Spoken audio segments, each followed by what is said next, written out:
See, GitLab was also very nice. First of all, Jenkins. Jenkins was the first pioneer who came up with all the tools for automation, CI/CD pipeline automation. Okay, but Jenkins had some. Jenkins is very popular still now. It is no doubt. But Jenkins, for that, we need to know a bit of Groovy. Shell is okay, but Shell has a limited capabilities over in to be used in Jenkins. Okay, so thereafter came the GitLab. GitLab was fantastic. GitLab, we can use entirely shell script, and you know the shell script is the best. I mean, best possible, easiest thing to learn and implement. So if a pipeline can support entirely on shell script, that is the best. So GitLab had its own way of using shell script, and that was very easy to learn. So in Kalkey, we adopted GitLab because Jenkins had a lot of problems, and people were starting complaint because in Jenkins you need to keep or maintain a particular sort of a cluster.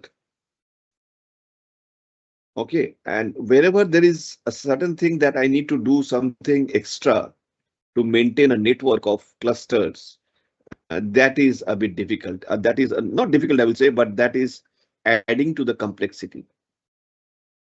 Why should I make my life as it is? It is complicated. Why to complicate it more? So GitLab was the pioneer who has paved the way for simplicity within full automation, but simply doing it with shell script. After that, now GitLab had a competition with Azure. Azure is from Microsoft. Okay, Azure is a cloud. Initially, what Microsoft offered cloud was through Azure. Azure is the product or the brand name. Like AWS is from Amazon.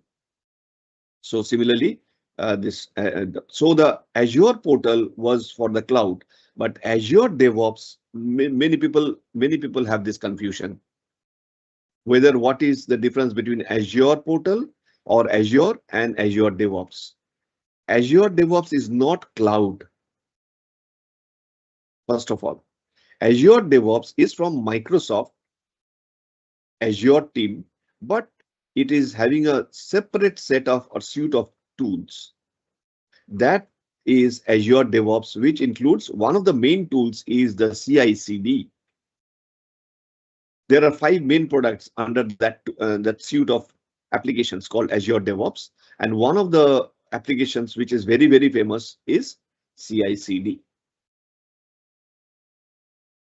So like GitLab, we are going to introduce Azure DevOps. So GitLab and again GitHub or Git is not the same. Similarly, Azure and Azure DevOps are not the same. Azure is the cloud. Azure DevOps is the CI/CD pipeline. Azure DevOps is not CI/CD pipeline only. There are other. What are the other things that Azure DevOps? So let me maximize it. So is it fine? Can you see the bigger screen?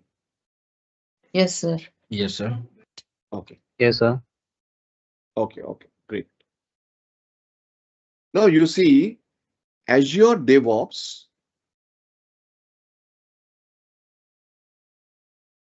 from Microsoft. This is from Microsoft. Okay. Has 5 products: Azure Boards, Azure Repos, Azure Pipelines. This is the most important part. And Azure Test Plans and Azure Artifacts. So it is like a product where these are the various tools under the product. And this is the main tool. All these will constitute for, like, you can start a project initiation,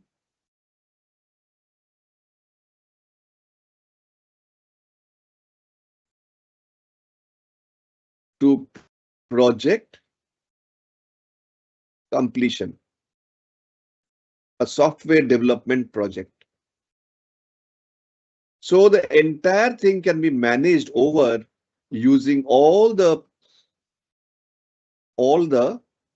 functions, or rather tools, provided within a suite of applications called Azure DevOps.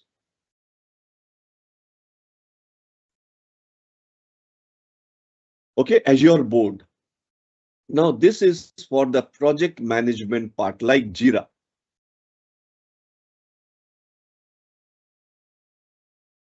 GitLab also has this part where you can manage the project from starting from the agile boards. I mean, agile planning and work tracking. Everything can be done.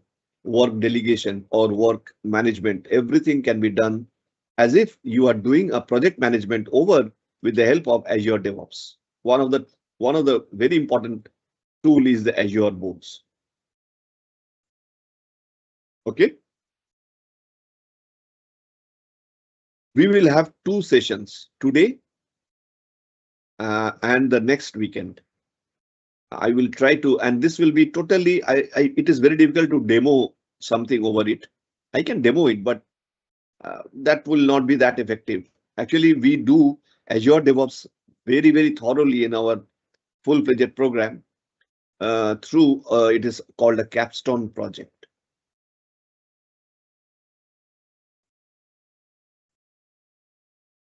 Where the project will include Git,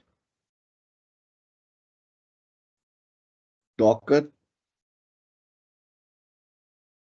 Terraform, Ansible, Kubernetes,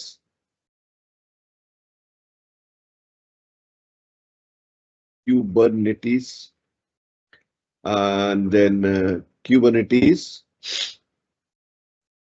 and using AWS Cloud along with AWS CLI, Linux shell scripts. So in fact, we are doing every integration with the Azure DevOps CI/CD pipeline. So CI/CD pipeline will integrate all these tools into a pipeline. So it will be something like this. Various milestones will be integrating of the various tools of DevOps. And finally, you are delivering to the pre-production or production box through the pipeline. So each and every part will be managed and delivered through a pipeline in a disciplined manner with an automation. So this is an entire project that we deliver, and we call it a capstone. Capstone project is a live project, that is some big company, Fortune 500 companies have used this sort of a project. So once you do a project like this, so all the things that you have learned so far will be in use, and you are doing them to integrate some. So basically, a development package or development. Some developer has developed your entire development suite of tools or the development functions that will be actually delivered, tested. Everything will be done, quality checked, everything over the pipeline, integrating all the tools of DevOps uh, into a release. You finally release it to for pre-production, for UAT, or for testing, for integration testing. And finally, when everything passes, it will go to the production. And therefore, it will go to the operations team for further monitoring, feedback, and all those stuff. So you can manage the entire project over the Azure boards. This is a different topic. We will not go into that. This is actually a project management topic. You can do the entire project. You can manage the entire project over the Agile boards, or sorry, the Azure boards. Azure Repos, like you have the Git repositories for source control. So it is like the Git repositories. So the developers are putting the development code or the source code into the either the Git repositories or directly into the Azure repos. So if you are using the entire Azure DevOps, so better if I can use the Azure repos. So all your development activities or development source code will be reposited over. You do not need to use Git. Git becomes a third-party external tool. But if you are provided with the repository itself within the Azure DevOps, so why not use it? So I do not have to go outside. That is like you enter a shopping mall,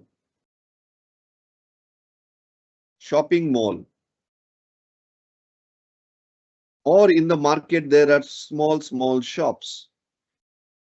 You have to shop around. Okay, you have to hop around from one place to the other place. But here, when you enter the mall, all these shops are inbuilt within the, so you do not need to leave the mall because you can you can shop around within one complex. Similarly, think of this as a shopping mall with all the products available. You can manage your project. You can reposit all the development source code within the Azure Repos, which is another tool within the Azure DevOps. Then you do not need to use Jenkins or GitLab or some other pipeline tool. It is available within the Azure DevOps. So you go for one product only, all from Microsoft, and you can better use the CI/CD automation tool, the pipeline that I was saying. Also, you do not need to go to your, Selenium or JUnit or XUnit. You can test your code. The code can be tested through the Azure test plan. So manual and exploratory testing. So this testing is inbuilt. You do not need to go to another test server and install Selenium over there or Mockito. There are so many testing tools. You do not need to do that. You will have in the same mall, in the same shopping complex, one more product called Azure Test Plans. And finally, when you need to reposit your project artifacts, you can use another product called Azure Artifacts, which are used for package management. So whenever you build your package or build your code, there are artifacts which are generated for the project. You need to versioning, like release, first release 0.1, then release 0.2, and the final release may be 1.0. So all this, so something went wrong. Something went wrong in the final release after you have deployed into the pre-production. What you can do, or production, what you can do, there is some issues. You can roll back to the working version or release called 0.2. Okay. You do some modifications over there and then do the further release correctly and you will get it back. So you can go back and forth with the releases. So every package, whatever the artifacts are coming out, you will store it. There is, so you do not need to have Nexus or there are many artifactory tools, JFrog. They are very famous artifactory tools, artifactory. They are called artifactory. Nothing but in simple terms, you are using all the artifacts that are generated from your release and package management. All this needs to be stored for posterity, as well as if you need to roll back, you can always go back to the earlier uh, artifacts which were generated for the 0.2 release. You will do some modifications over there, some more additions and alterations, and then can go to the next release. So instead of having an external third-party tool like Nexus or JFrog, not needed. You will use the Azure artifacts for package management. Is there any question over in this slide? These are the 5 main tools under the one package, one DevOps tool coming from Microsoft called Azure DevOps. So don't confuse DevOps and Azure separately. This is a product. Azure DevOps is one single product, and they have this 5 main products within that main product. Is it clear? Our focus is to learn about Azure pipelines. They are also fine, but for the time being, we will concentrate on Azure pipelines, the CI/CD automation tool. Is there any question? No, So sir. can I? Okay, so I will be moving ahead.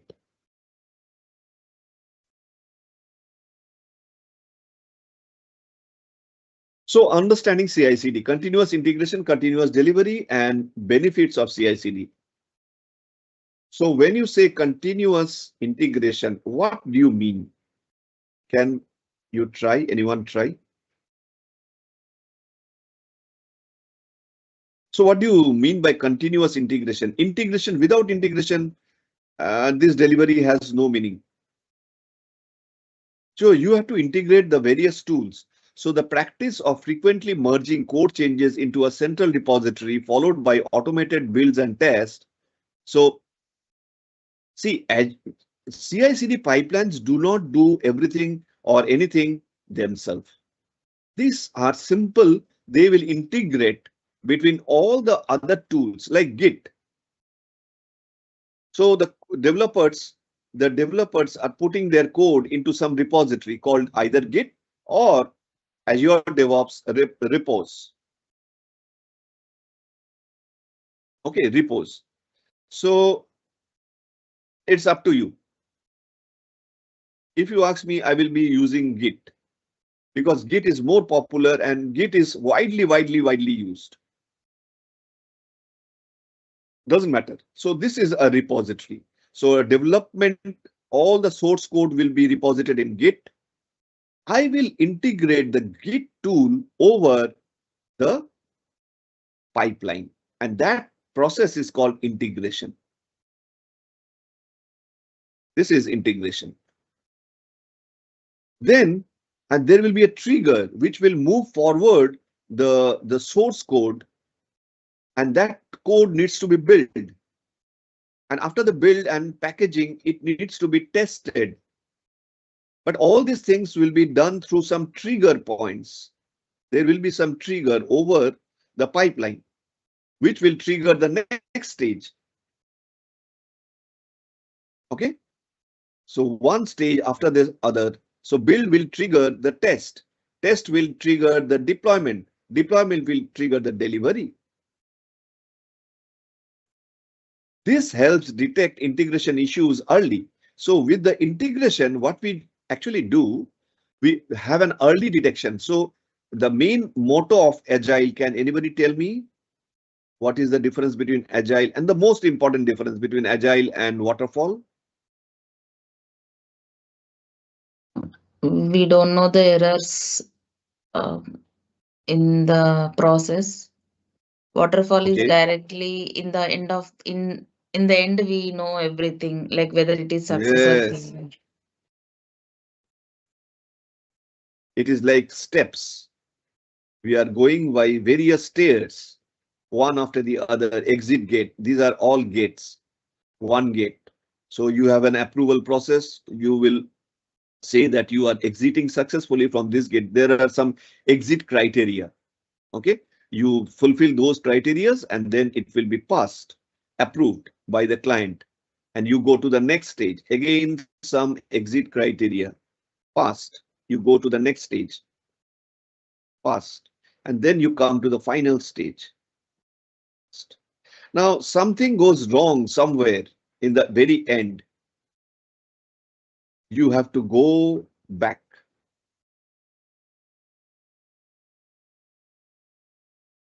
Go back.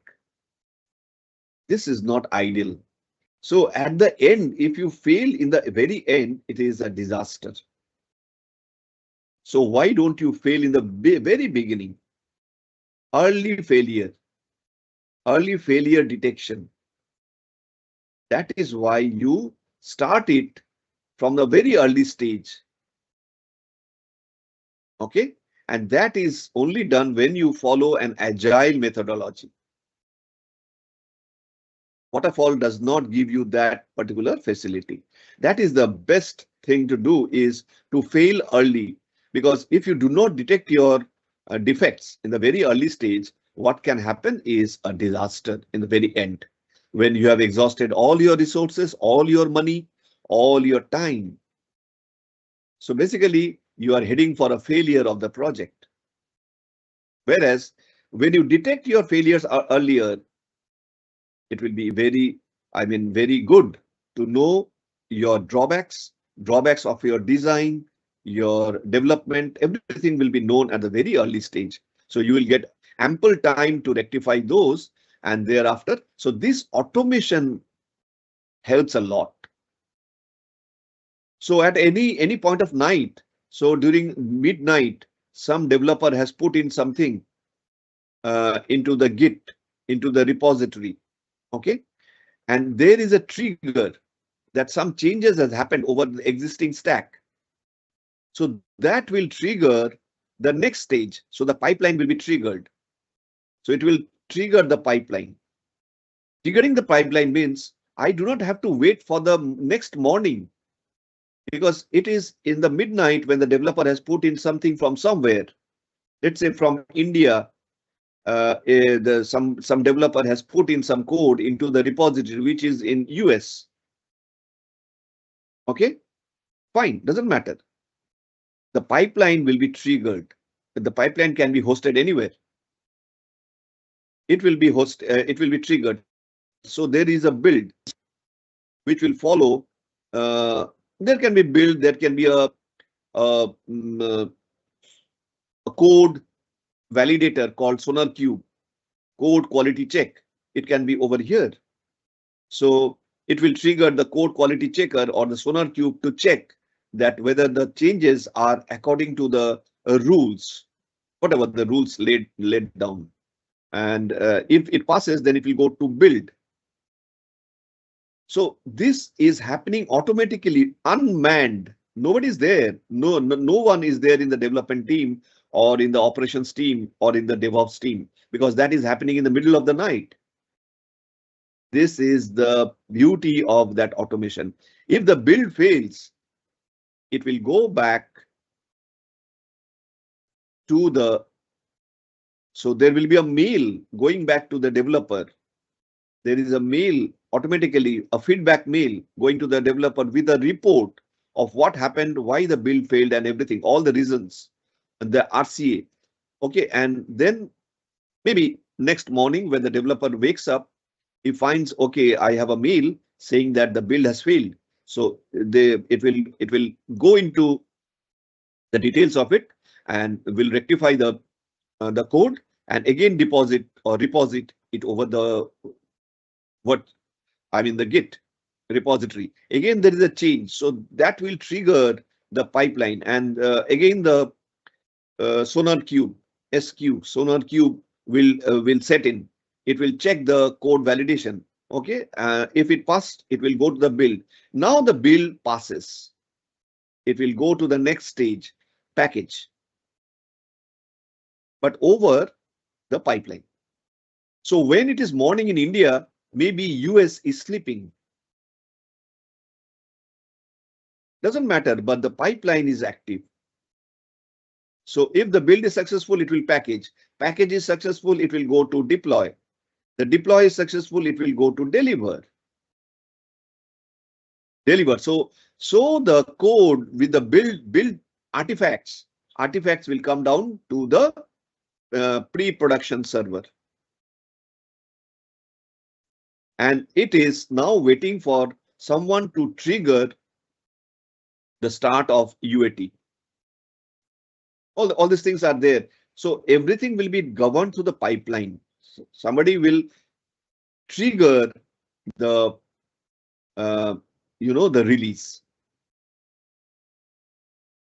So the testing will be initiated over here. This is called UAT. And therefore it goes on. So that is these tools, SonarQube, some build server, which is integrated over onto this pipeline. All these things, this is a Docker. Docker will package it. So Docker is integrated over onto the pipeline. So all this is a part of integration, CI, continuous integration. Now,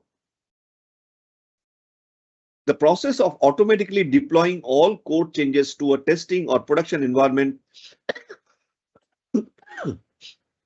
after the build and packaging stage. So here we have the Docker deployment. Okay.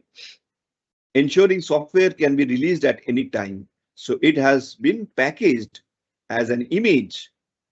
We have learned about containers with image. And that image is nothing but the software that was put in by the developer. So this was deployed into its own environment, and then it will be delivered to a testing environment, maybe, or to a pre-production environment, maybe, or to a production environment in the final stage. With approval, of course. You cannot directly put anything into production environment. No. There is a mechanism of release management. These are called, so there are two pipelines. One is called build pipeline, and other is called release pipeline. So basically it can be one, or it can be 1 and 2. You can segregate it out. It is the best way to split up your pipeline into two parts. One is build and packaging. So build, this is a very vital part. So building is very important part of the pipeline. So once the pipeline has been built successfully, or the development has been built successfully, then you can go into the release pipeline. Release has a lot of steps for the next day. I will show you on the tool itself, on the graphical tool called Azure DevOps. I will show you what are the stages. I cannot demo it right now, but I will show you the various things that happens inside the tool graphically. Okay, you will find it very interesting. So let us today only discuss about the theory part of it. Okay, now, so after this build, now it will go to a release, deployment and release. So that is called CD, continuous delivery, CD, which includes packaging, deployment, and release. That is called CD. So why it is very important that you need a CI/CD pipeline? Because you can reduce the delivery timelines. You can accelerate the delivery times, improved code quality, because you are building something within the integration of the pipeline there is some sonar cube. So the code quality is checked before you build it. If you stop the code at the this stage, that means you are not unnecessarily wasting your time in building and then debugging the build if it is not working. First of all, your code has to be of some standard, some quality check. So improved code quality. These are all happening automatically over the pipeline. Reduced manual errors. So basically, the more and more manually you interrupt, the more and more there are possibility for errors. So you are reducing the manual error part of it. The more automation, more better. But remember, you should not fully automate anything. That is the principle of automation. Do not go for full automation. Never. You should not achieve this, should not be your goal. You have to go for optimal automation, not full. You must go for optimal automation.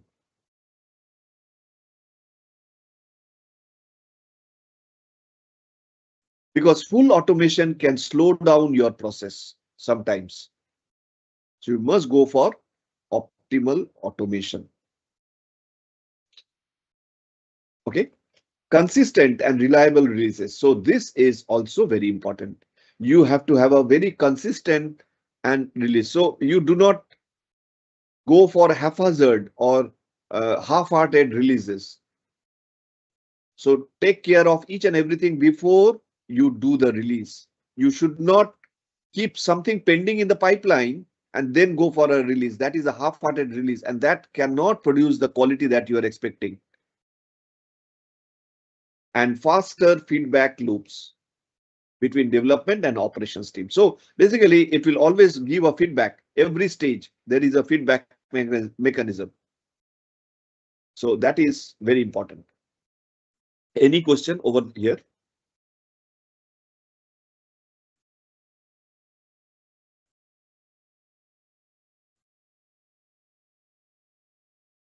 So we start from the base of the pyramid. Okay. So first of all, source control, the version management. So the development will put all the source code over into the version management. It can be Git. It can be Repos. Repos is Azure Repos. Okay. Or it can be Bitbucket, anything, any version control tool will do. Any source control. GitLab also is one of the version control tools. Anyway, so you put it over there. After that, it has to be compiled and packaged, and that is called build. Second stage, you see, there is a hammer, you are building it. Source control, the raw code comes into this storage, and thereafter it is pushed to the build. And then you see the scope. The scope, it's a huge area. Okay, all the scope has been put inside the source control. You are saying that you are narrowing down the possibility of error. Build. Then testing. You are making all the possible flaws or defects. You are testing all those, and you are checking whether your requirements from the customer has been met. So validate the development process. You are validating it, testing. And then deploy. If the testing passes, you deploy it. Automate release to environments. So that is the release. So there can be a release pipeline separately or maybe the same pipeline. So up to this, so you can have this as one build pipeline, having source control, build and testing into one pipeline, and release. Release is also very important. So you can segregate it with a release pipeline. build pipeline, release pipeline.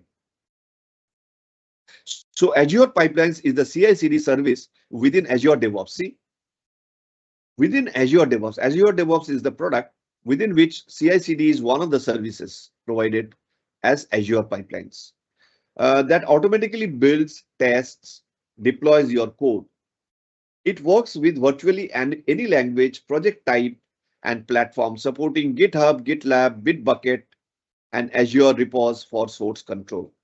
Build pipeline handles the CI aspect. So this build pipeline is CI.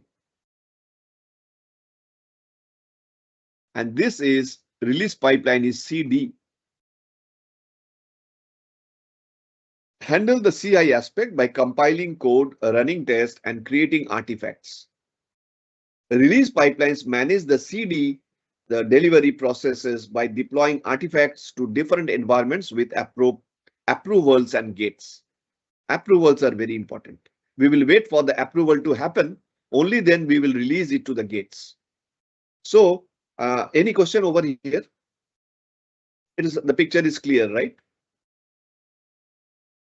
CI/CD. Any question?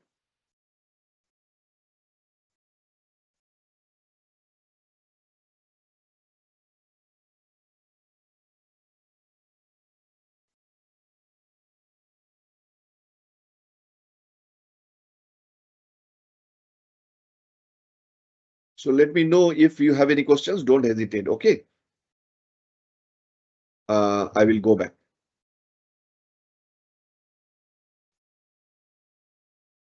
Now, setting up your Azure DevOps environment. See, first of all, you will have to create your Microsoft account because entire thing will be the portal, the Microsoft Cloud, Azure DevOps. They are having the same Microsoft account. So you do not need to create one account for your portal and another account for your Azure DevOps. No, not needed. Okay, sign up for a Microsoft account if you don't already have one, or use your existing credentials to access Azure services. So Azure services means either go for the Azure Cloud portal, or Azure DevOps. So to use Azure DevOps, you cannot do without creating your organization. It is like that is the environment setup requirements. So it is like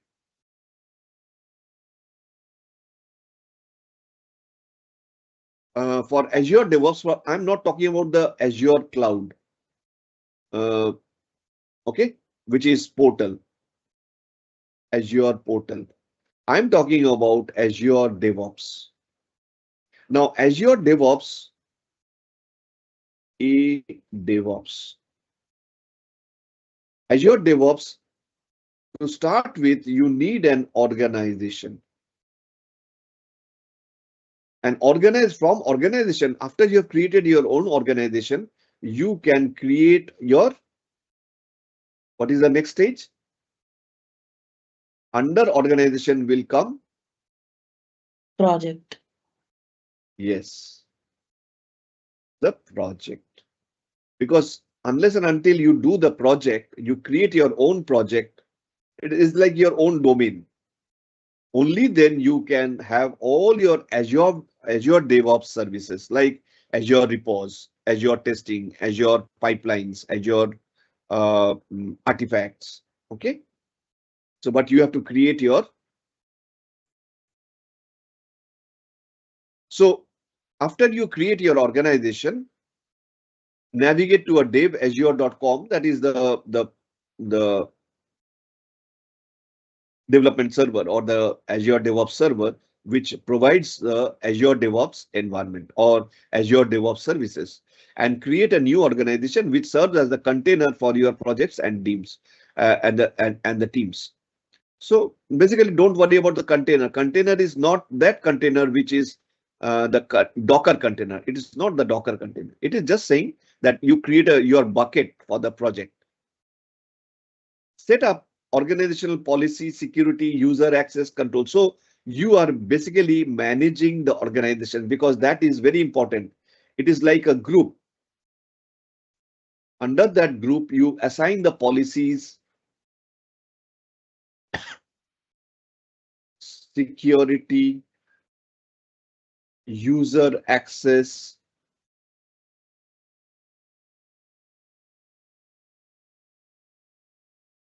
all you assign it to the group or the organization. Better to say organization.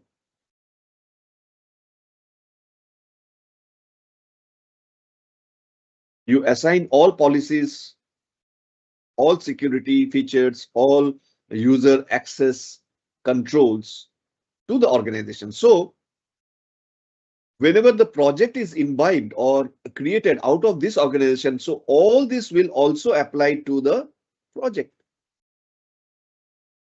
There can be multiple projects, project 1, project 2, project 3, P3, but all will have the same policies, same security, same user access and controls. Is that clear?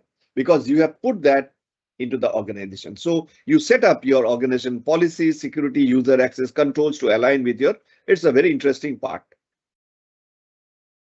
And after that, you create your project. Set up a new project with a name, description, visibility settings, public or private, and select your version control or whichever version control you want, whether you want Git or what. You can also go for, I suppose I do not want to use Git. What I can go for, which is inbuilt in Azure Repos. Very good. So all these things you specify when you create a new project. It's very interesting.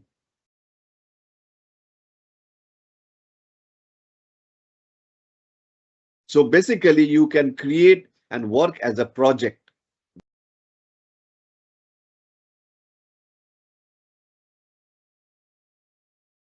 So Azure Repos, I will skip this because we have already, I assume that you already know Git. So Azure Repos is exactly what you have learned in Git. Okay, branching strategies, whatever you have learned in branching strategies in Git will also apply equally and same in Azure Repos. There is no difference. The concept, the technology remains the same. Only the product varies. And this is Git and this is Azure Repos. But exactly everything will remain the same. Push, pull, branching, everything will remain the same. That is called source control management, Azure Repos. YAML, we have already discussed YAML, what is YAML, and because when we write Azure DevOps pipeline scripts, that those scripts will be written in YAML. YAML means YAML format. Basically, this will be indentation, key value pairs, because it will follow. Why key value pairs? You know, what is that term called? Key value format. What is this format called?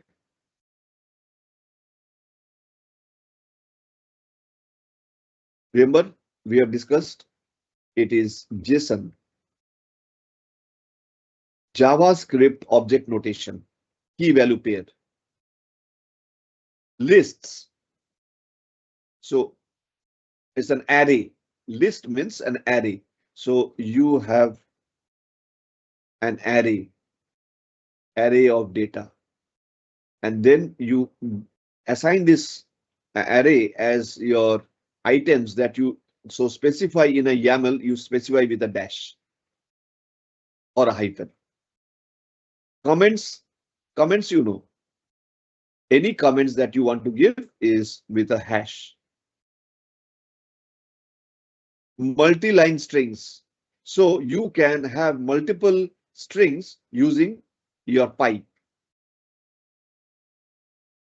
Or this thing to say that you want to come from this line to the other line to the next line using a pipe. So some code some code here and you want to continue to the next line, so that your code is readable. So what do? You give a pipe and come to the next line. So that means this code is continuation. It is continued. We will not discuss that.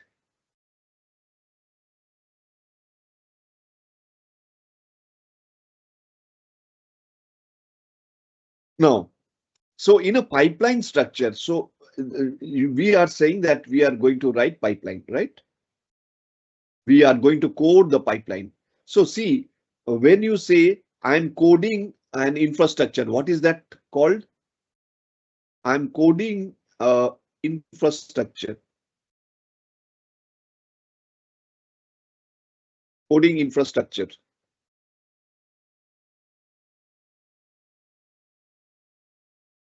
What is that term called? Infrastructure as a code. So here, what is the tool to do that? Terraform, right?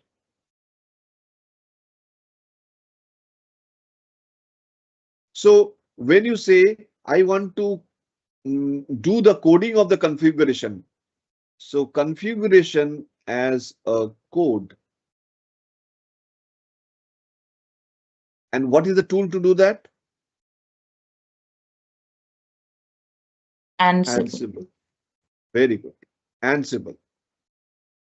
Similarly, you will code your pipeline. Pipeline is sort of a coding where the pipeline can be triggered, pipeline will do some programming activities and all those stuff. So you will say pipeline as a code. Pipeline as a code. So you have to code it. How? They're very simple. You do entire thing with shell. And there are inbuilt. That is the beauty of this. You will get everything inbuilt within Microsoft Azure DevOps CI/CD tool pipeline. There are many inbuilt code snippets which are not, of course, written in shell script, but those can be called from the from the shell scripts. I will show you some code. Okay, how simple it is and how much work they do.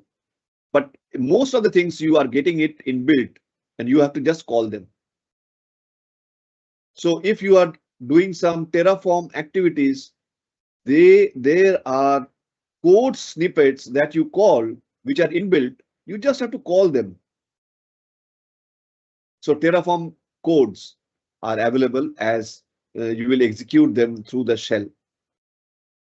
Similarly, Ansible code snippets, you name it, everything is available as code snippets and you can get them. So again, there is a hierarchy, there is a step-by-step approach to building your pipeline script or pipeline structure. Okay. First of all, you have individual tasks or scripts to execute called steps. Through steps, you build the steps. And within each step, there can be jobs, group related steps that run on an agent.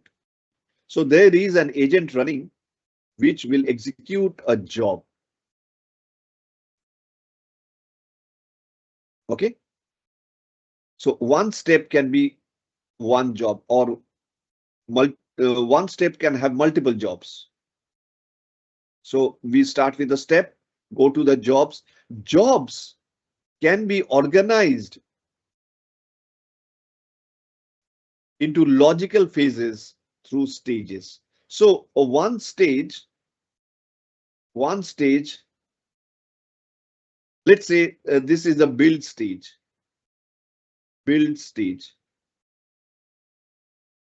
And the build stage can have multiple jobs. Let's say 2 jobs, job 1 and job 2. But they are in the build stage.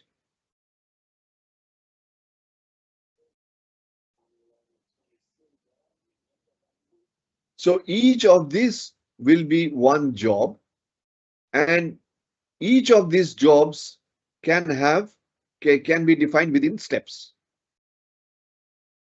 Okay. Then there is term called variables. There can be pipeline variables.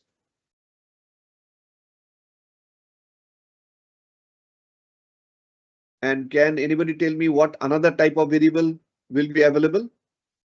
Variable is nothing but you are storing some values into variables. As you know, variables are memory storage where you name the variable, and those variables will be storing the values, and those values can be called within a job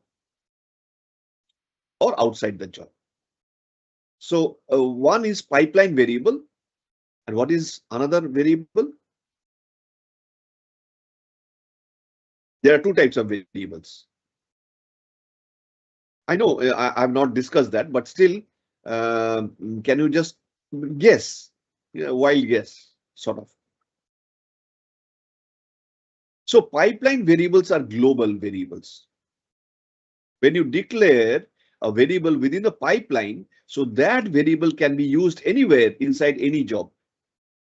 But if you declare a variable within a job, specifically inside a particular job, then that variable will be local variable.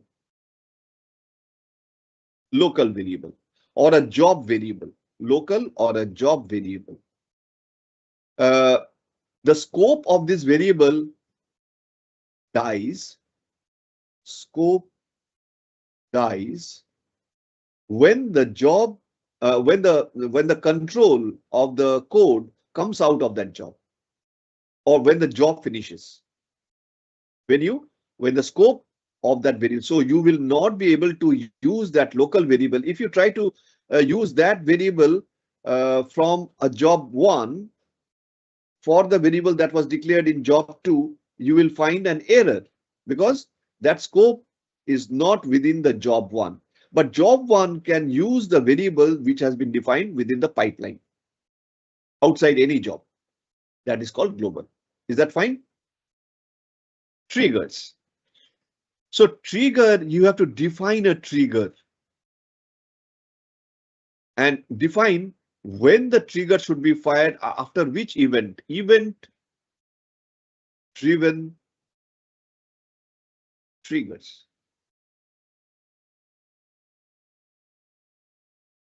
So whenever you hit that event, when that event happens or occurs, you will trigger that particular event. So it will say that now this is the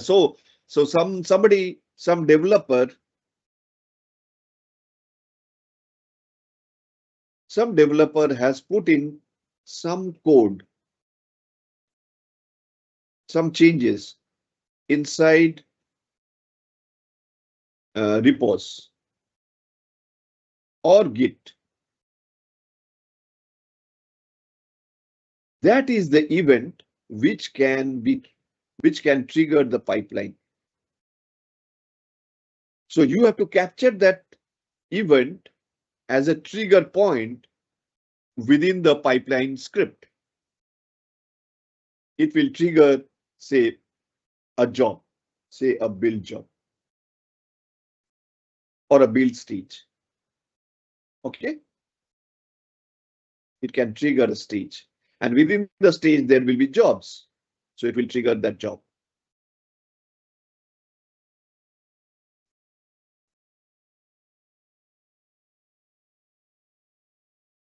Clear?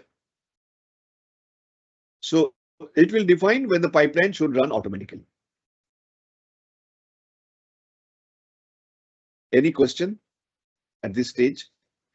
So YAML pipeline in Azure DevOps follows a hierarchical structure that enables flexible and complex workflow. This structure allows you to organize your CI/CD processes into logical components, facilitating reuse and maintainability of your pipeline definitions.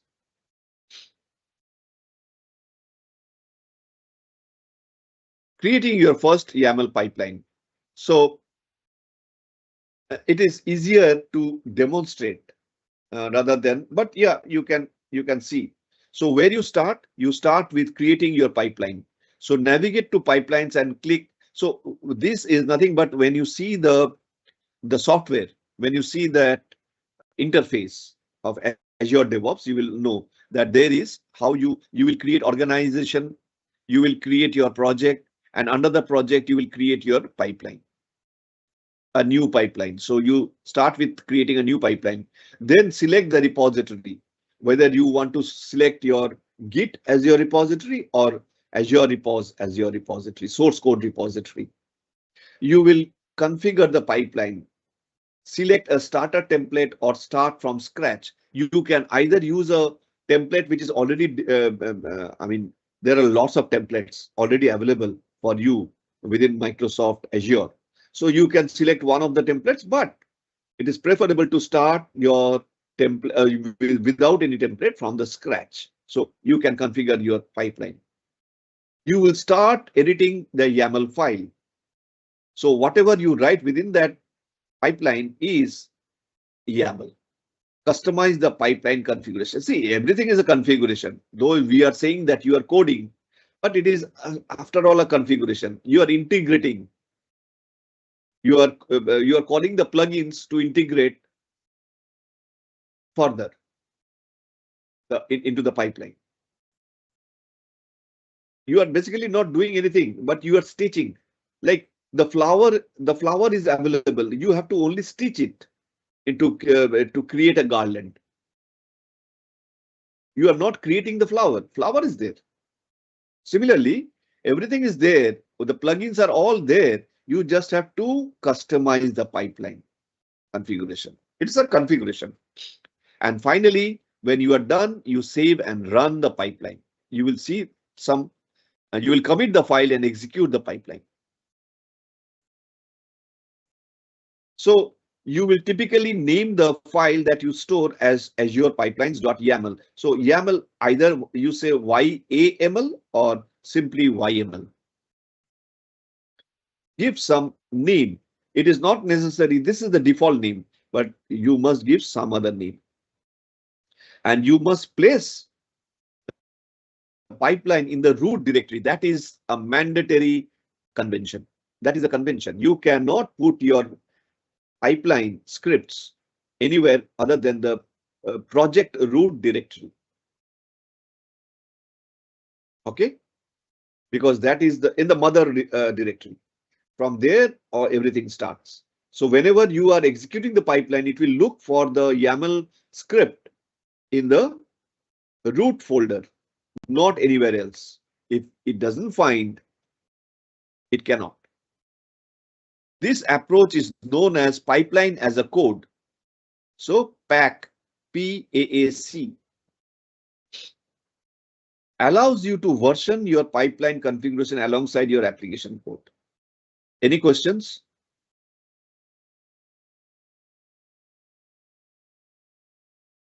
No, sir. Okay.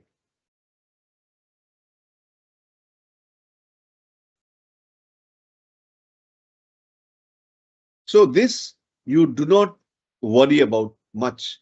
It seems to be a very complicated diagram. Don't look at this right hand side.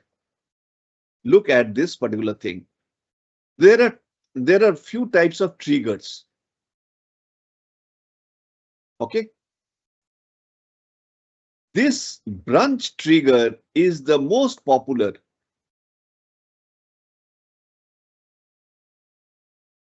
So we will always use, most of us always use the branch triggers.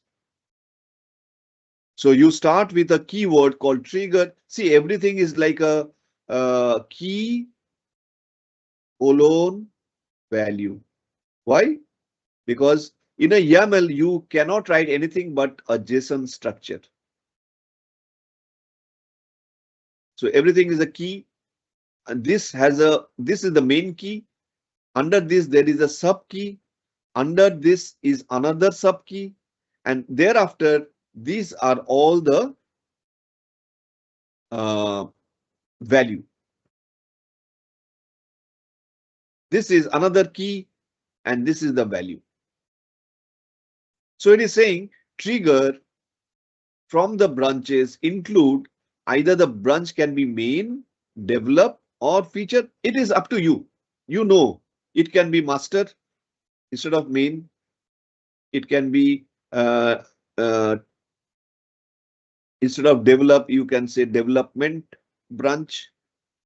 It's up to how you have designed your source code. I mean, source branches. So basically what it is saying that if you will trigger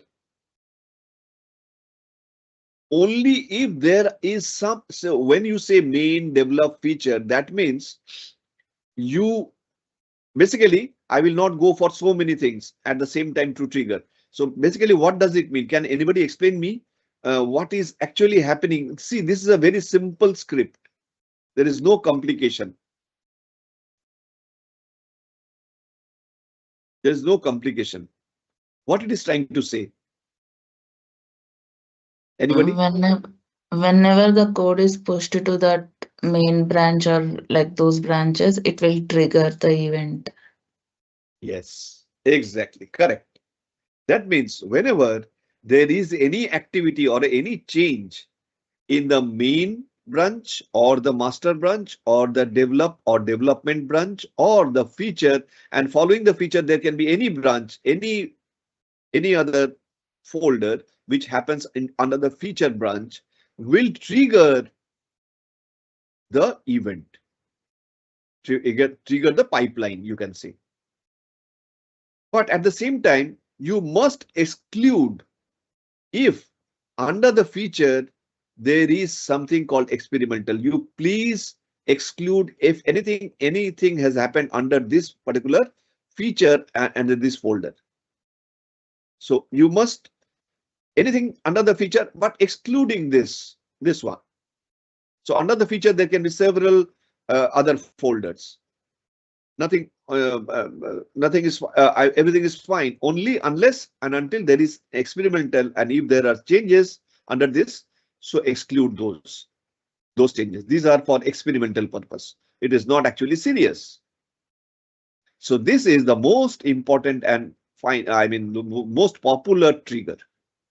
Then there is a pull request trigger. We will pull request PR branches include, so pull and request. And this is the cron. You know, cron means it is scheduler. You say, I will schedule a trigger. I will trigger an event when the clock strikes midnight. If there is any change in the main branch, I will start building it at this particular time. So 00 hours. So in the midnight, 12 o'clock in the midnight. So this is a cron job. This is not popular. This is not popular. This is very popular. And I will not say popular or not popular, not like that. It depends on your requirement. If there are lots of bad jobs, and bad jobs will need to be run in the middle of the night or in a particular time of the day, then you will schedule. So the keyword is schedule. Here the keyword is PR. Here the keyword is trigger. Any questions? I'm not going to the intricacy of the details of the code here, but you can see these are very structured things. You're not writing a Java program or C++. They are not. They are simple, declarative. What you want? What? Declarative scripts. Very simple, very, very simple. But it can do a lot of things.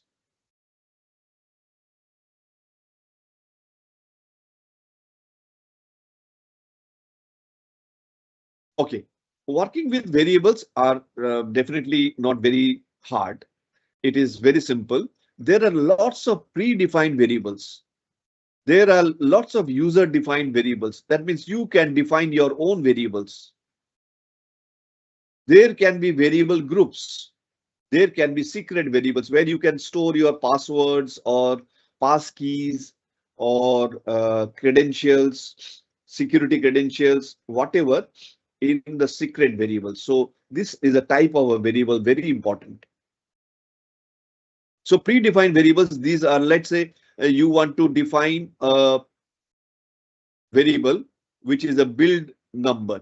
So you will use that build package and under that build number. So you will get your system variable automatically defined and provided by Azure pipelines using. So a random number will be assigned whenever you use a variable like this. So some value will be assigned automatically according to the build. So the build is, let's say 001, first build.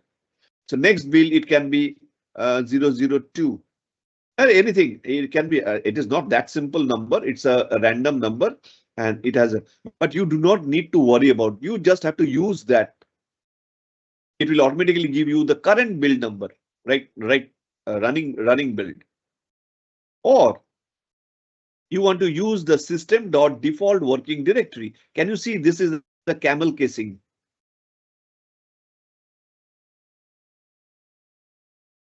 There are multiple words, default, one word, working, one word, directory, one word. So each of them are starting with a capital letter. This is the camel casing.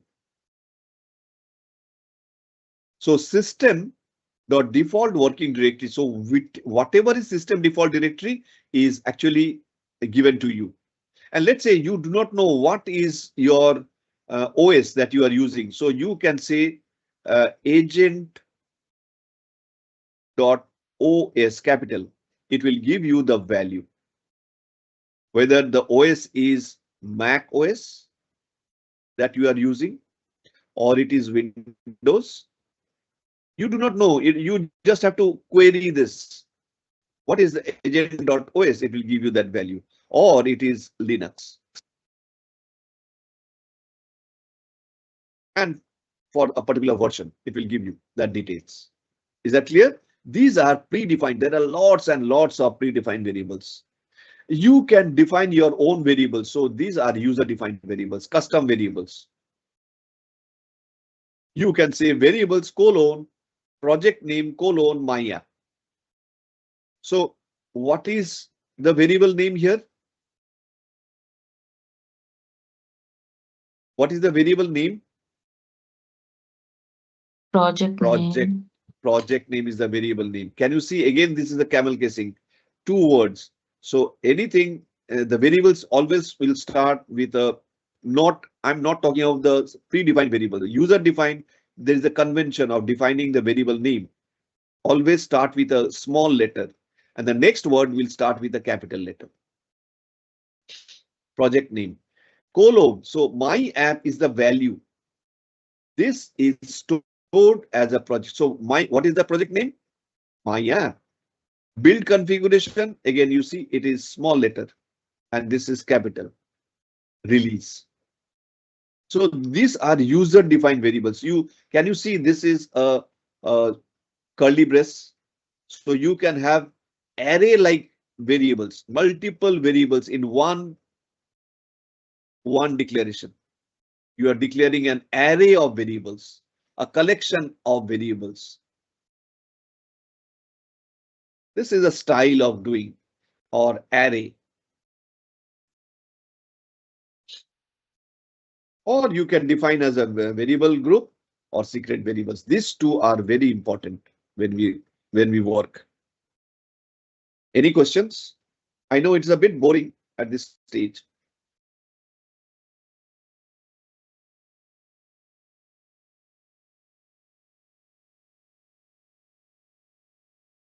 Now, in any pipeline, whether it's you are using Jenkins or you are using GitLab or you are using Azure DevOps, always there are build agents.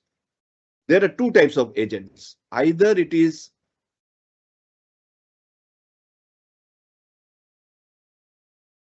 hosted agent, that is Microsoft is giving you the agent. So what is an agent? Can anybody tell me? Just now, just few time moment back, we said that any job, when you execute it, who is going to execute? Are you going to execute it through some uh, no, I do not Server. have any capacity to execute any job, but there is someone who is executing your job. You just have to say that this is my job. I want to execute whatever the tasks within the job. But who is doing the tasks? Who is executing those tasks within the job? There is an agent. Agent is what is agent then? Did I install any agent anywhere? No. I have simply started by creating my organization. I have been given, you go to dev.azure.com. That is the portal. I mean, not portal. I mean, that is the site.com. And you open because you have a Microsoft Azure account. So you will be allowed to use this particular site. And you straight away start with creating your organization, and then you create your project, and then you create your pipeline, and you start your work. In the meantime, I have not configured any agent anywhere. How is the pipeline jobs working then? So agent is nothing but a server. The server is hosted by Microsoft, somewhere in the cloud, somewhere in the Microsoft Azure cloud, somewhere. I do not need to worry. I do not need to understand. I do not need to bother. So this is a server created for my organization. So as many projects I want to build, all these will be done in this server because you are using Microsoft hosted agents, pre-configured and maintained by Microsoft. So Microsoft is giving you this server to be used. Server is a physical server somewhere in the cloud. I do not need to worry about that. Running in Azure with Azure means Azure cloud with multiple OS options, Windows, Linux. I cannot run a server without an OS operating system. So the operating system can be Windows, can be Linux, can be Mac OS. Ideal for teams that want to avoid managing the infrastructure. So my company is a small size company. I do not maintain a data center. I do not have that much of money to maintain a data center with all the servers and infrastructure and the network. So what I will do, I will hire the services of Microsoft hosted agents. So I will hire this server. I do not need to create self-hosted agents. If I'm a big organization or medium-sized organization, I will for my better security. So these are public servers. Security is, of course, guaranteed by Microsoft. That is fine. But on top of it, I would like to, because I don't want, even if Microsoft is guaranteeing the security of the publicly hosted server, but still I have very, very sensitive data for my customers. I don't want to get it hacked or leaked or any violations. So I can have my own self-hosted agents run on your own hardware, providing control over environment and capabilities, beneficial for specialized build environments or when you need specific software installed. This, there are lots of softwares, you name it is there. But again, your company has a special software that is not available on the Microsoft hosted agents. So in that case, you will have your own self-hosted agents within the Microsoft DevOps, sorry, Azure DevOps. You can build it. There is a mechanism to do that. So are you getting me? What we are trying to say? So your agents can be Microsoft hosted, or you can yourself host your agents or create your servers on your own, because you need special type of software to be installed on that with special capability, protected environment or something like that. You're very customized. So you want to customize your environment. So go for self-hosted agents. This is very much popular with the organizations that maintain their own infrastructure. Agent pools. So collections of agents with similar capabilities that can be targeted by your pipeline. You can create custom pools for different types of builds or environments. Now, this is an agent pool, a pool of agents, servers. So you may be running uh, multiple sort of environment platforms. Your applications are running over mixed platforms like Windows, Linux, Mac OS. Okay, so you can have a pool of agents, custom pools for different types of builds or environments. Agent capabilities, that's fine. It is not needed. Okay, any question?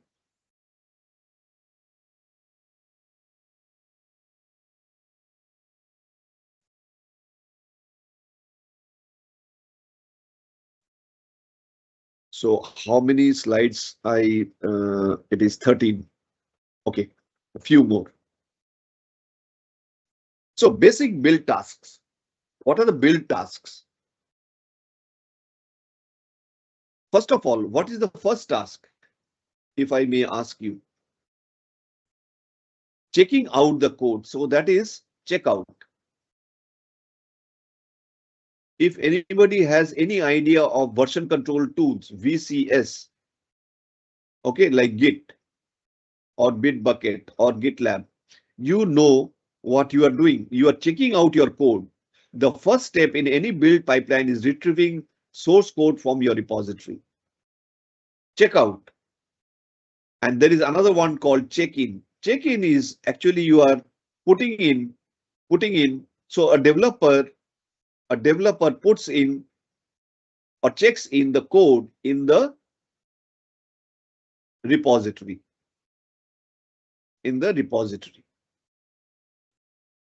And then you pull out or check out that code into your Azure DevOps.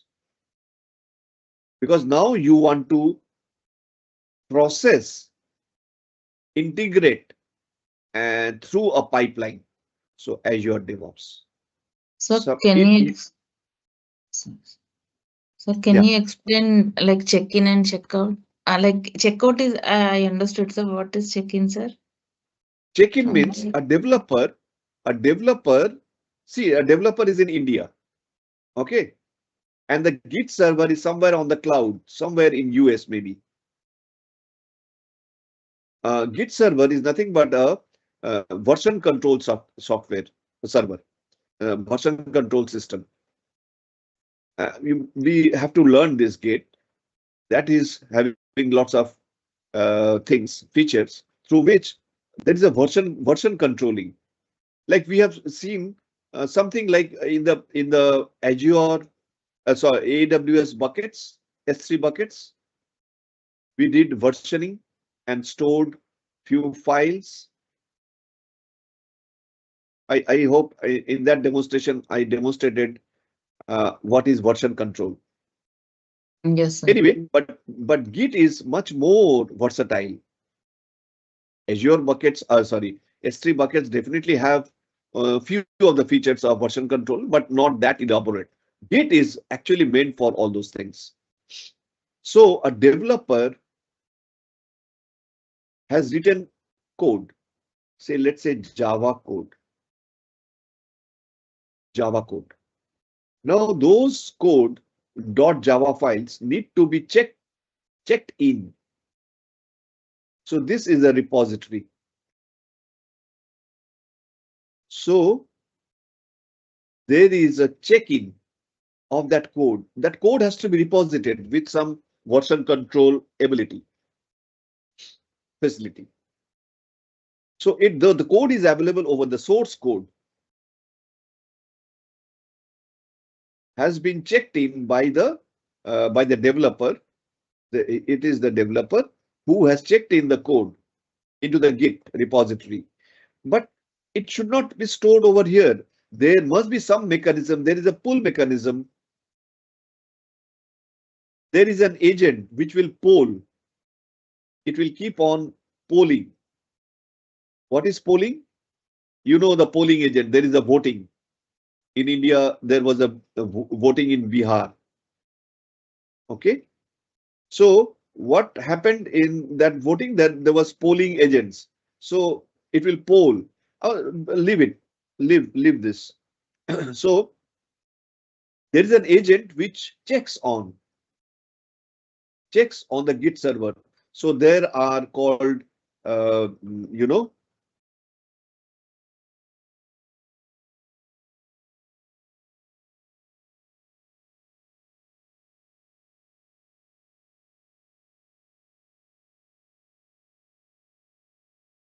uh, I forgot the term. Uh, Something which the polling agent will check on the web, some web. I forgot the term. So that polling agent will check on this, on which is created on the Git server. So that will say that there is an activity, there is some developer has put in some code. So there is a change. So when the poll knows that there is a change, what it will it do? It will check out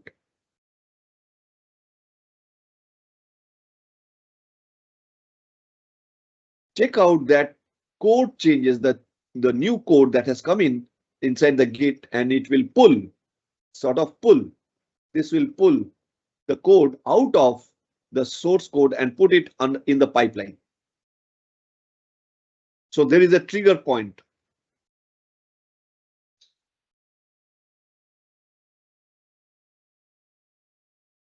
Immediately when there is a check-in by the developer into the Git, so there is this term, web plugin or something like that.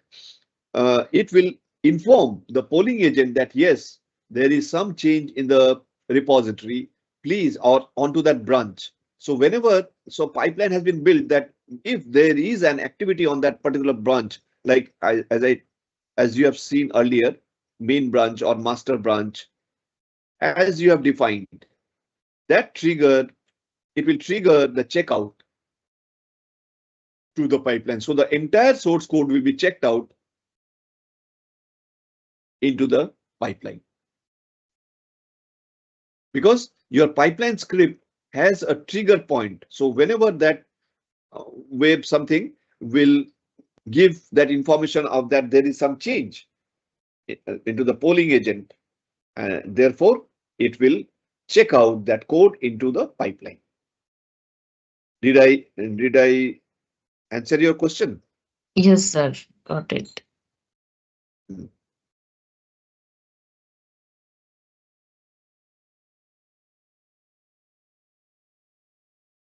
So whenever there is some commit means change. That is a particular term used in any version control tool. You have committed some change. some check-in has happened. So there was a commit on a particular branch. So the developer knows which branch it has committed. So whenever there is so you have written a pipeline in Azure Pipelines, you have written a code where you have said the trigger point, like the earlier I've said trigger colon this colon that. So whenever there is a particular branch included into the trigger point, include, so mean, let's say dash mean. So there's a collection or list mean. So that means something has come into the main branch. It will trigger a checkout. If the event is checkout, that event will be triggered. What will it do? It will check out the entire source which has been put in by the developer into the Git, from the Git or from the Azure Repos into the pipeline. Okay. Restoring dependencies. Most applications rely on external libraries and packages like NuGet. Restore NuGet, NuGet is for .NET, Microsoft. .NET is like you have the PHP, like you have the Java. Similarly, .NET is a Microsoft language. .NET comes from Microsoft. Java comes from Oracle.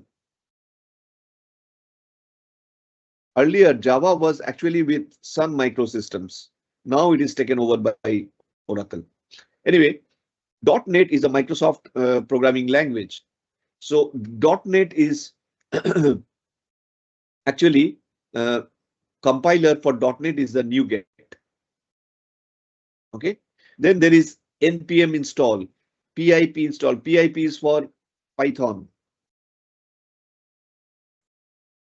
So there are various tasks that will be inbuilt within the so the particular environment for your particular code.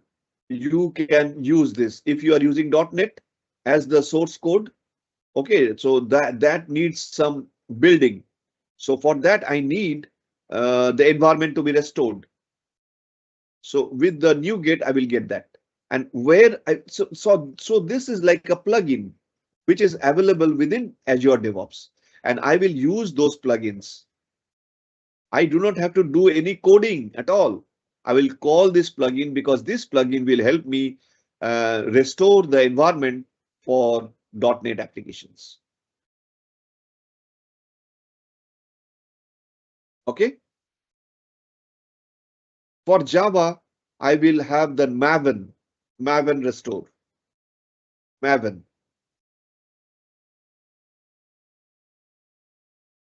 So all these are available within the library and packages of Azure DevOps.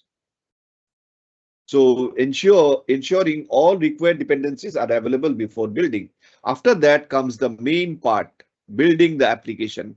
Compile the source code, that is whether it's Java source code or .NET or Python or PHP, anything. Compile the source code according to your dependencies that you have restored into executable artifacts. For Java, what is the artifact? Can anybody tell me?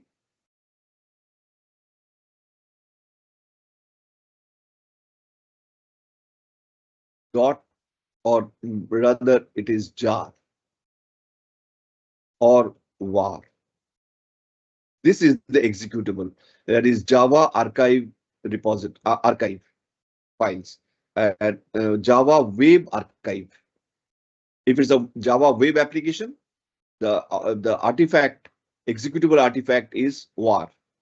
So it is a combination or a compilation of hundreds of Java files. But you are getting one file, one big file, executable file, using tasks specific to your technology stack, such as MS Build, Maven. So Maven is for Java. Gradle, or language specific compilers like NuGet for .NET, NPM for anything called, say, did you hear about React?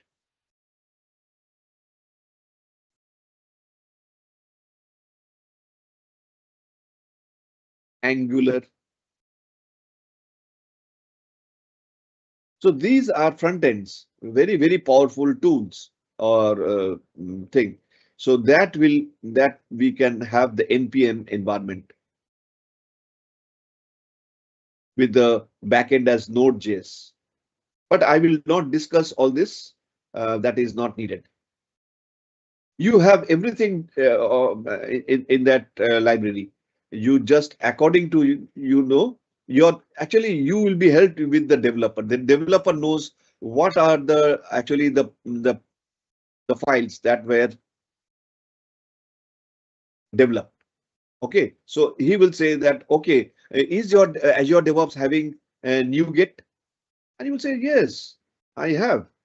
So okay, I will need to build a script, pipeline script with the help of NuGet restore, which is already available in the library. That's all. You know how to get it. It is very simple call. And thereafter, all the checkout code, which is under .NET, will be compiled or built using this. I will show you the examples. You will come to know.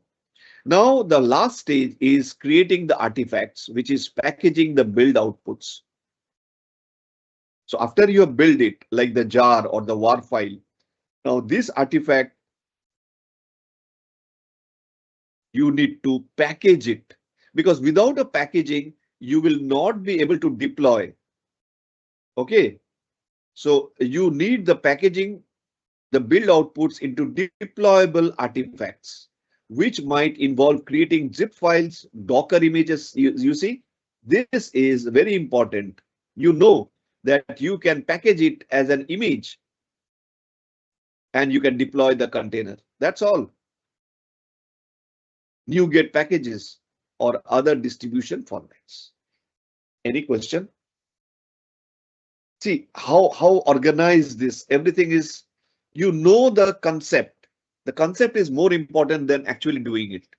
If you are not having a right concept, it will you will face a bit of problem. Yes. How you are checking out the code. You are getting the environment according to the depending on the code.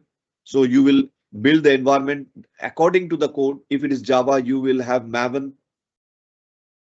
If it is .NET, you will have NuGet.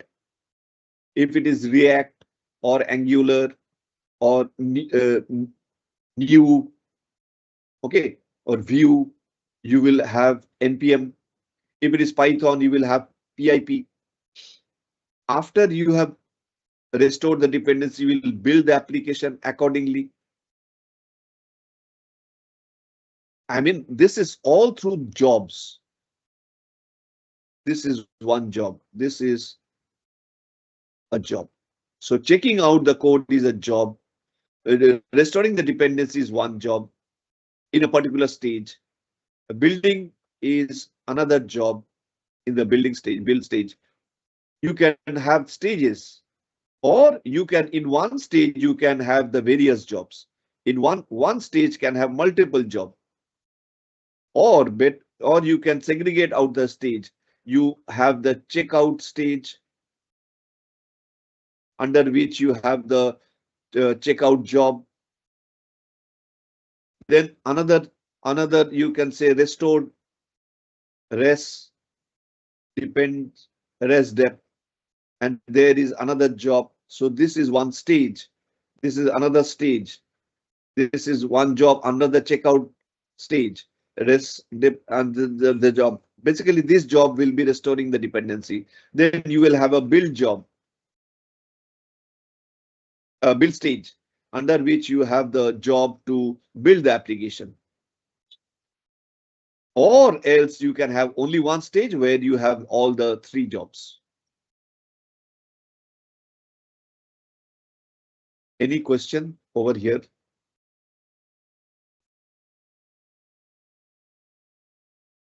No, sir. Thank you. Now, you have also a very automated testing inside the pipeline. See, most of the people, most of the project team has a lot of issues with the various stages of the development. Okay, like checking out the code, building of the code, packaging it, and then finally uh, test the packages. Testing is one of the most important and most critical, most complicated part of the entire process. But while you are doing the automation, your life becomes easier and easier and easier. So you will do automation testing over the pipeline. So you can do a unit test. Unit test is what? The unit test is yet the build has not yet gone to the testing team. So you are doing a peer review. Peer review means within the team, within the development team, you are unit testing the code between the peers. Execute tests that verify individual components function correctly in isolation. Test tasks vary by framework. VS Test for .NET, Jest for JavaScript, PyTest for Python, etc. So there are various framework. You just have to put it like uh, for Java, you have Maven. For Java, you have Maven.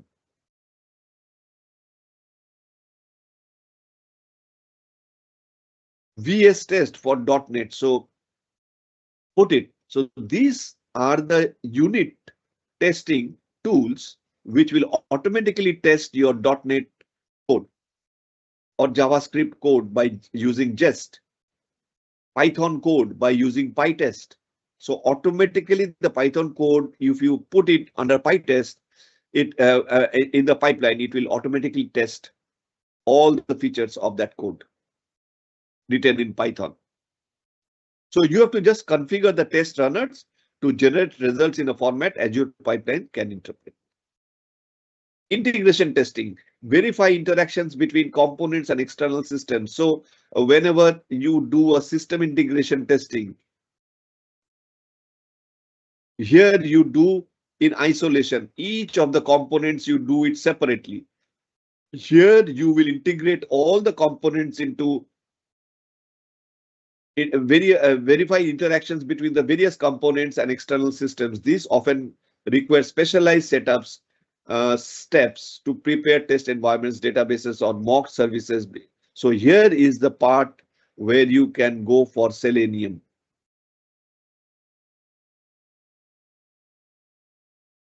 or JUnit or Mockito.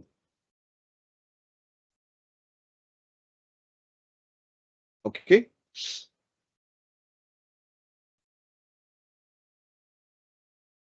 Just integrate into the pipeline all these tools. They will do your part. Integration testing, code coverage. So there are lots of things that you can do actually. It's a very interesting subject. It is not just a 2 hour exercise. It needs a lot of detailed study. Basically, if you do one capstone project, your entire idea of using a CI/CD pipeline, how and how much, how far, will be all done in details. At least one capstone project you must do using Azure DevOps pipeline.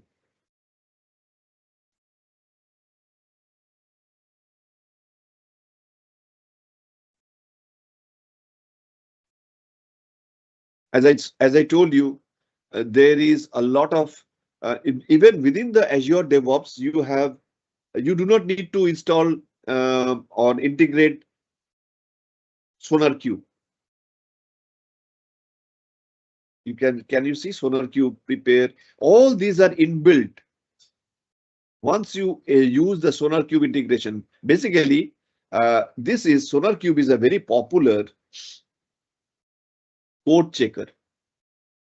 So the quality team will have SonarQube and you will integrate SonarQube into the pipeline. Static code analysis, if there is not dynamic code inbuilt, so you can use some static tools like ESLint, StyleCop, PyLint, examining your code without executing it, identifying potential bugs, style violations, and anti-patterns. That there's a different testing world. We cannot go into much details. DevOps guys are not testers. Neither they are testers nor they are developers.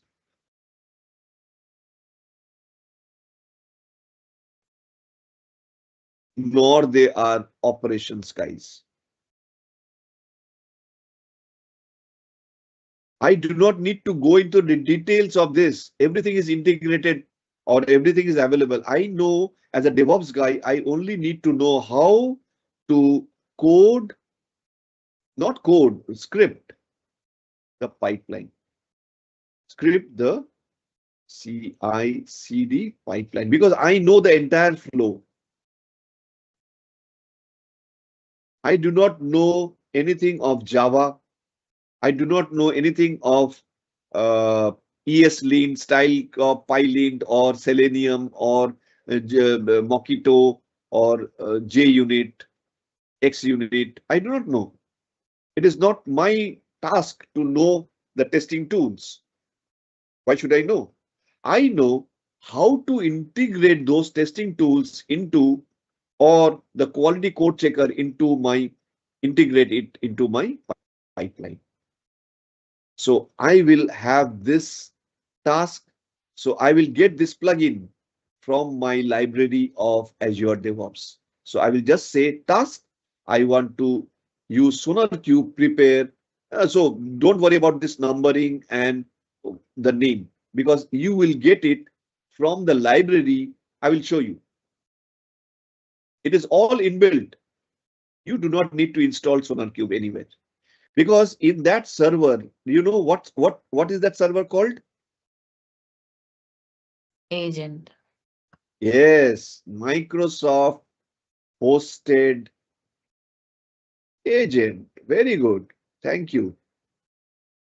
That agent has all these necessary tools and utilities and softwares that you need as plugins when you work. So this task is using SonarQube. Rest, everything will be taken care by this code snippet or plugin. This is a plugin for your checking the quality of the code.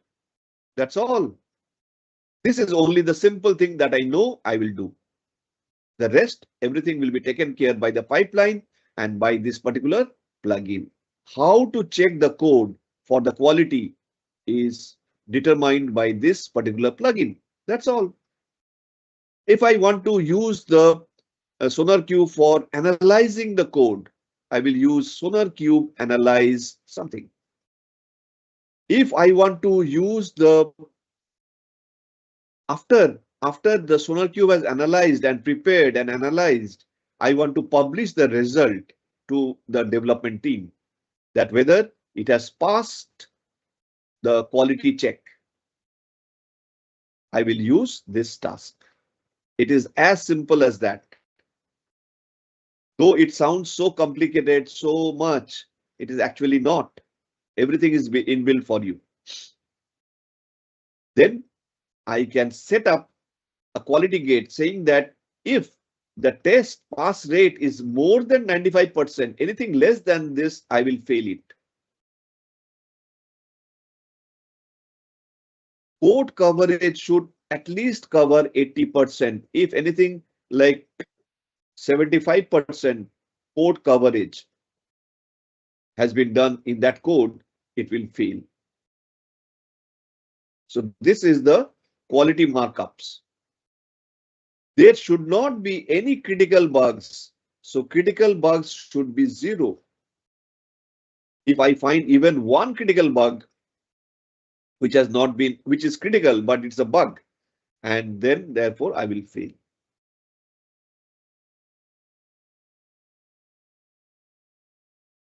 So this is the exit criteria. Exit criteria, I mean, say I'm passing out the gate.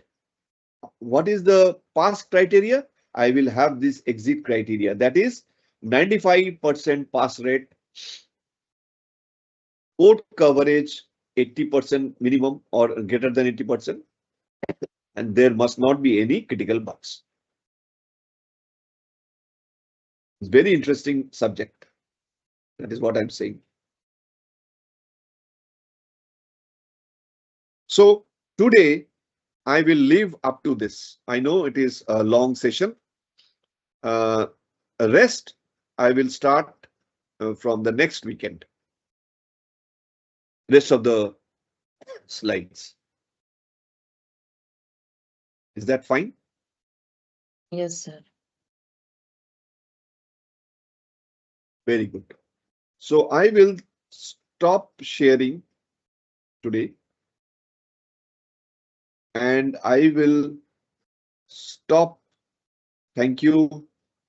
I will stop the recording as well. So Shubhro, if you are there, you can also stop the live recording.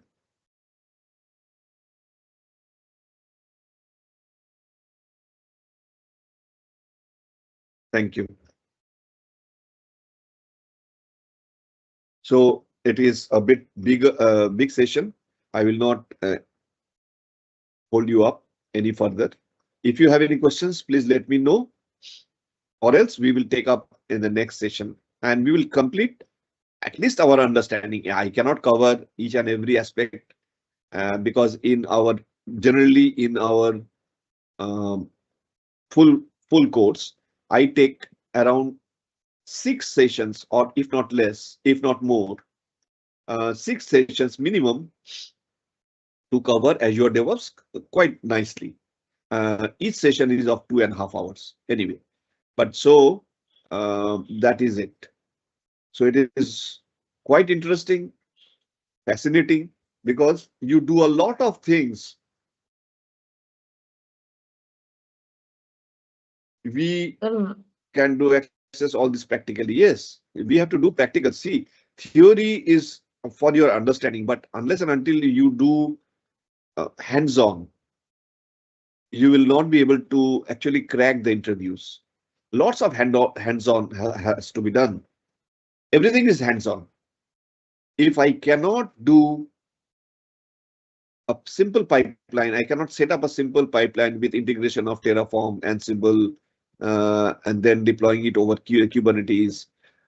It will be a bit difficult for, like, the DevOps is in a matured status right these days.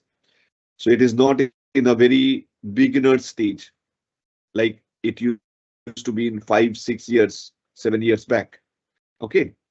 So now it is quite matured. So you have to go into a bit greater details and better depth, a bit depth. And how can you achieve that depth is only through doing lots of practice, lots of hands-on.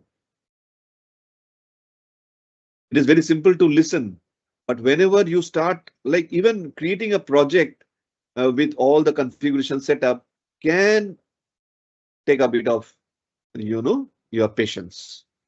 You will do it. You will do it. So we will have to do lots of hands-on, whether it's Docker, whether it's Terraform, whether it is Ansible. Why? Because see, you do not need to be a developer. No, not at all. You do not need to know Java, Python, and nothing. Yes, for any DevOps engineer, you need to know cloud very well. You need to know Linux servers, Linux, the operating system. You need to know shell script very well. If not very well, at least you need to be comfortable. Because after all, nowadays, everything is available through AI. Okay. So every other code, pipeline code and everything will, but If somewhere you get stuck, and after all, you have to get it customized, you have to have every requirement is unique. So you have to get the code from AI on. There are lots of documentation, there are lots of examples. You will get it from internet. But somehow, somewhere, if your concept is not clear, you will not be able to customize it according to the requirement of your company.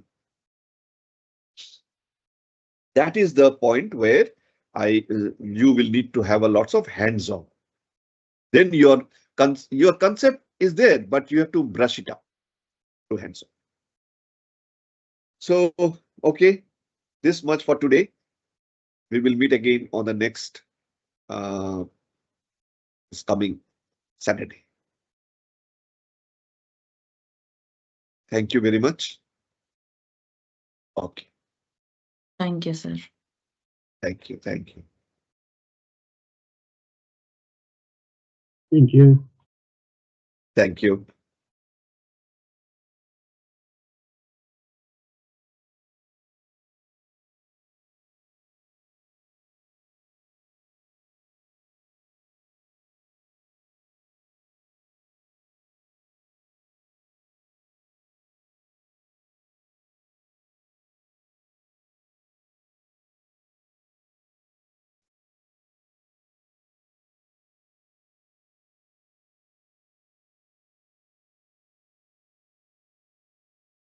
Victor, you are almost 3 hours now. You have joined you are the first person to join, almost 30 minutes before the scheduled time. Thank you for that.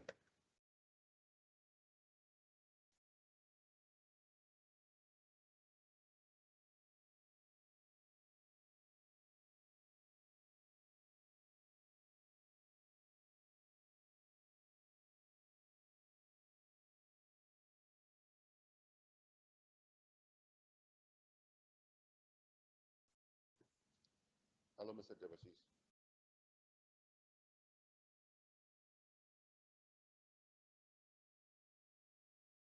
Thank you, Victor. Sir, this is Selassie. I was trying to find out, do you have any, are you teaching any classes currently? So it is actually basically there is 8 sessions designed for the internship. That is 8 sessions means 8 weeks. 8 weeks means 2 months almost. But generally this particular cycle I am taking almost 2 sessions per topic. So it will be around 16. Yeah, it is basically 16. Okay, okay. So another 3 sessions left. One more for this Azure DevOps, and the another 2 for Kubernetes. Okay, Okay. another 2 sessions for Kubernetes.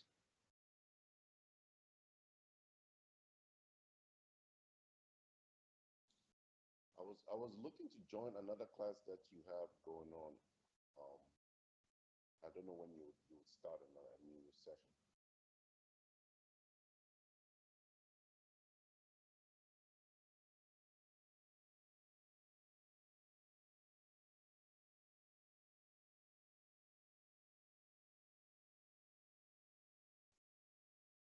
So the capstone project that you have asked, Kishore, will only happen in our main program, that is the job ready trainings, not in the internship session.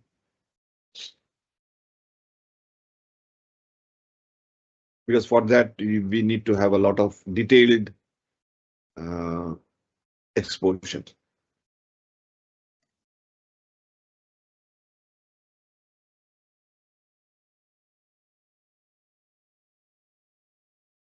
Okay, thank you very much.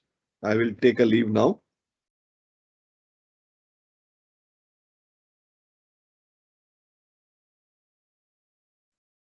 Selassie, no, I have not yet started any because I am actually involved into a project uh, with a client. So my mornings, which is your evening in US, is almost like every day. It is booked. So once that project is over, I will again start. Yeah, yeah. Okay.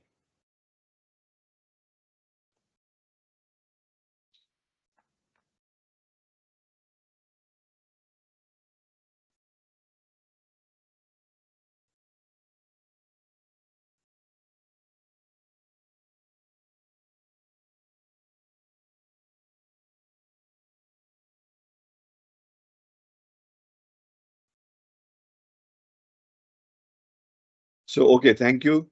I will take a leave.